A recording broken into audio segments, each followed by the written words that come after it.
I test systems, not code. Why do I need to understand unit or component testing? Developers usually form unit or component and integration testing themselves. Testers usually test whole systems. If you don't know what developers are testing, then how do you know you're not duplicating what they do? How do you know there are gaps in the testing, what they don't test and you don't either? You need to understand what developers test so your later testing complements it. So you need to have a conversation to find out what they're doing. How do developers do their testing and what do they test? What don't they test and why? And what can you do about it?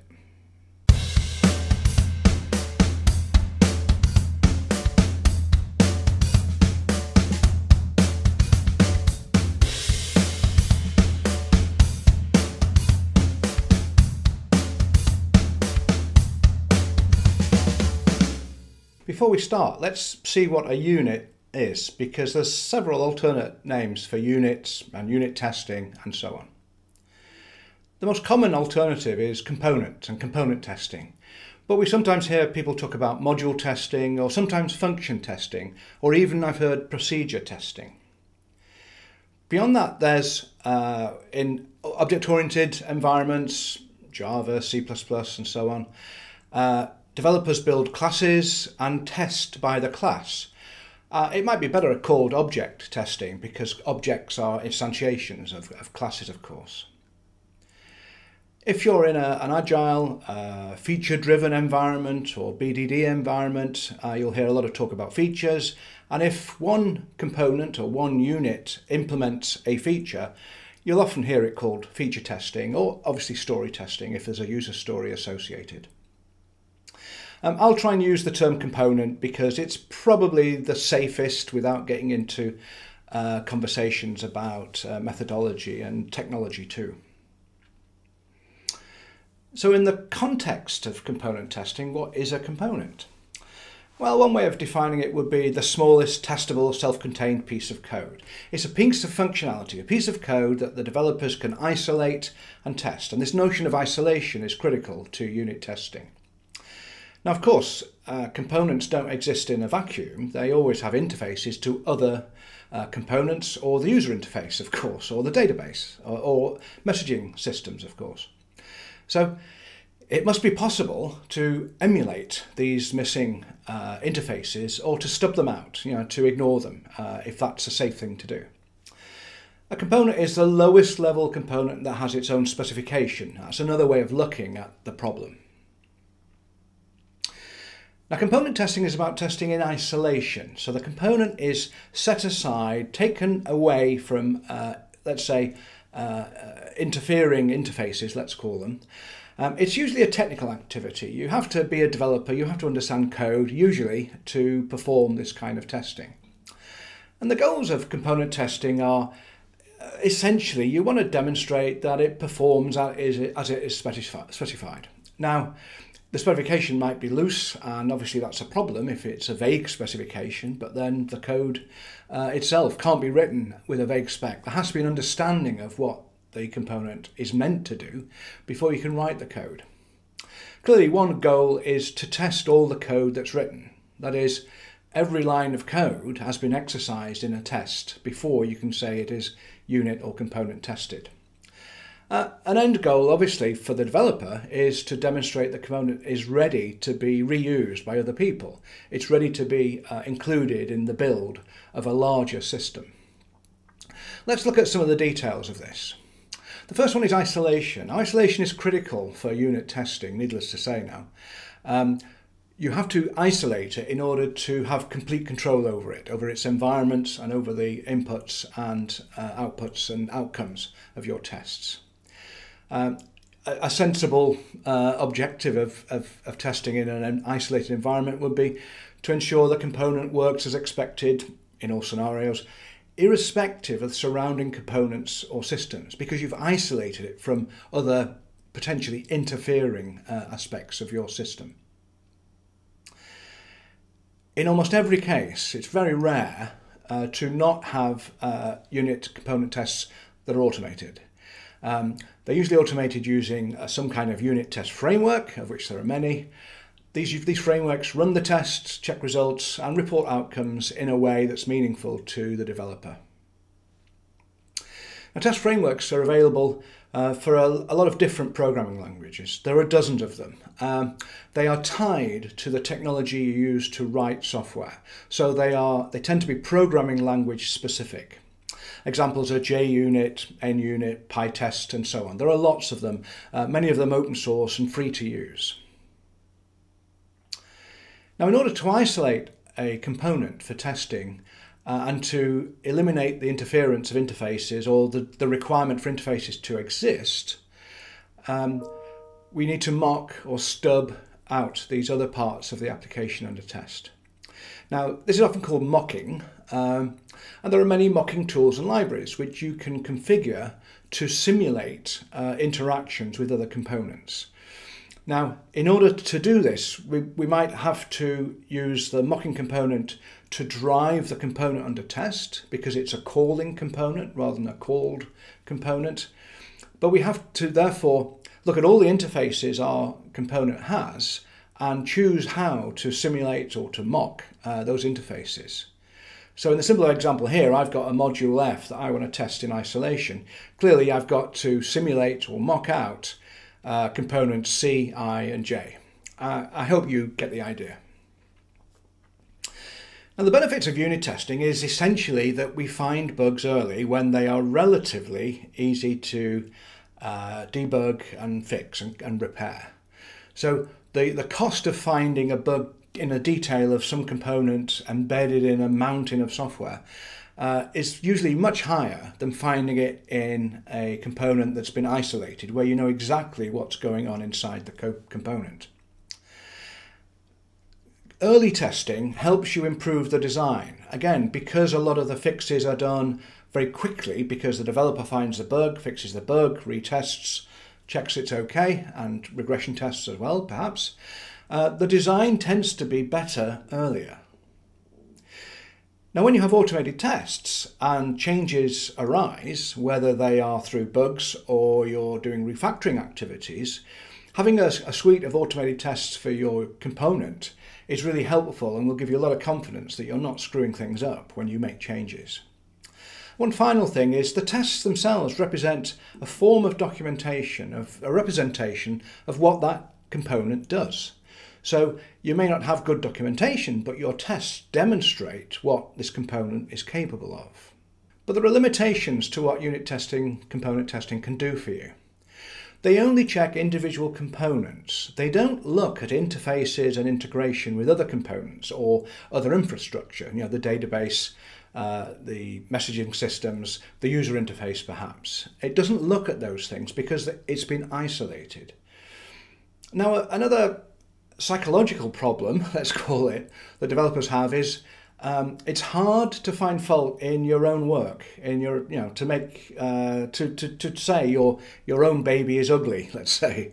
There's this idea of cognitive dissonance, which is this disparity between what you want to happen and what you are trying to achieve through good testing. You're trying to break your own software. And most developers, naturally, as it's a human trait, have difficulty doing the best job they possibly could because there's this psychological barrier of getting through this problem of the assumptions that you made when you wrote the code. What unfortunately happens very often is the assumptions a developer makes when they write the code, they carry through into the testing. And so a comment made only to themselves, like this couldn't possibly fail, might give them the excuse for not writing a particular test. But we all know that we are blind to our own mistakes. So developers aren't independent. So unit testing performed by developers on their own code can be less than perfect. It's not optimized. It's not common, but sometimes helpful to ask the developer to test each other's code, so they don't bring this kind of emotional or psychological baggage to the task. So we tend to expect that some of the code is not tested as thoroughly as, say, a tester would, working from requirements and looking at the detailed structure of the software. Now, when you get into a conversation with developers, pretty quickly you'll hear the developers say, well, I can't do this and I can't test that. We need to understand why they have difficulties in testing things the way that we would like them to in an ideal world. One of the mantras of good software design is to minimise the connections and built-in assumptions between the operation of different components. Now, this is a good idea, but sometimes hard to do. The problem we have is some components have so many interfaces. To isolate them and to write software to drive tests of those components in isolation might be overly expensive. It's just too time consuming. And a lot of the time the software that developers are writing is not useful for anything other than running tests. So there's a notion that this software isn't as valuable as the original software under test. But you might need to write more software to test than you did in the original component. That's not an uncommon outcome of this. Now, to use tools is great, but very often tools are expensive or they're hard to use because a component that has many interfaces, all varying in their nature, makes it difficult for one single tool to do everything. Now, you could write your own tools, but then again, you're writing a lot of code that maybe you really ought not to be. It's expensive and time consuming. So developers are always reluctant to get too engrossed in writing test code as opposed to the code that they believe they're getting paid to write. So there are usually compromises with component testing. A developer might argue that it's easier to test several or a lot of components in an integrated group, a subsystem, let's say. It obviously makes test execution easier, and you can say we can test all these components through a single user interface, perhaps. It makes test execution easier, but it makes test design much more hard because you've got to understand the internal interactions and interfaces in order to direct the software to send data across these interfaces and to call them and to take returning values and act upon them. Achieving coverage is much harder because by the time you're testing an integrated set of components, you're not looking at code so much as the interfaces, and it's the code you want to cover in your unit testing. And of course, when you're dealing with a bigger system that fails, failure diagnosis is usually a lot more difficult. So to be a little bit negative, we have to, as system testers, we have to lower our expectations a little bit. We should expect lower test coverage of components in the software. Even if the developers are using test-driven development, TDD is not quite the same as creating a good suite of component tests. Developers tend to focus on covering their own components rather than other people's. So very often they're not thinking of interactions that are not immediate, if you like, immediately relevant to the unit test. They're not looking beyond their own component and its immediate neighbours, if you like. But there might be things going on down the line or upstream of the component you're testing that are going to interfere with your component. But it's tough for developers to figure that out if they're not looking upstream at other people's software. Now, component testing subsystems isn't the same as integration testing. Because if you're trying to look at the features and functionality of your components by testing them in conjunction with other components, you're not really paying attention to the interactions and the consistency between these components. You're looking at the end product. So failures around the interfaces between components might never show themselves, and so you might never witness them because you're not focusing on interfaces, you're focusing on the functionality of the components you've written. So system testers tend to experience low-level integration errors later when component testing isn't done on a component basis, but rather it's done on a subsystem basis, where integration is only partially covered, let's say, and the functionality of individual components is never looked at in great detail. So testers are very experienced in witnessing these kind of problems. However, testers can help developers and developers can help testers. So we have to have conversation with our developers to understand what compromises they believe they're making, what they believe they can do, and what they believe or know they cannot do. And we have to understand what their expectations are, what they expect to achieve in their component level testing. Now, how can we help developers as testers? Well, we could help them create better tests, perhaps, by understanding what that code is. We might collaborate at a code level. That's always a possibility if you understand the language that they're using. Very often developers have to invent low-level data to exercise code that they've just written. And this data is from their imagination very often. They may not have access to end users or the database because the database might not exist yet, or it might be data that exists only in an existing system which hasn't been migrated yet. So testers can help with data, but also, naturally, expected results. What should happen with this combination of data? How can developers help you as a system tester? Well, perhaps in testing the subsystems, if it's inevitable you have to do this with automation, the developers are going to write the test automation code using their framework, perhaps. So they can help you as a system tester to understand perhaps the most complex and the most critical areas of the system by helping you run tests through drivers, stubs, frameworks, mocking, all that other stuff. It's all technical, but perhaps some of the testing can only be done in that way, and that's a collaborative effort. Ultimately, you can say, as a system tester, as an acceptance tester, your goal is to make the developers look good.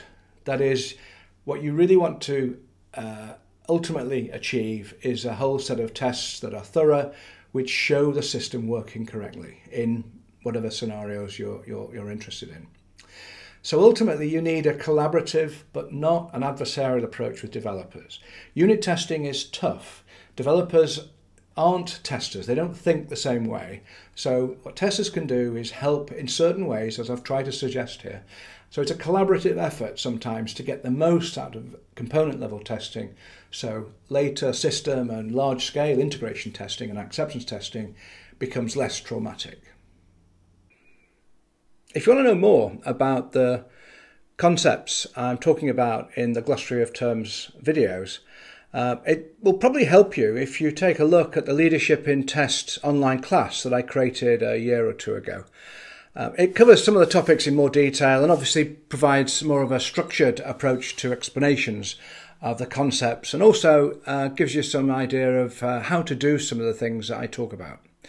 I hope you can take a look at it and get value out of it. The link is below, bit.ly/leadintest.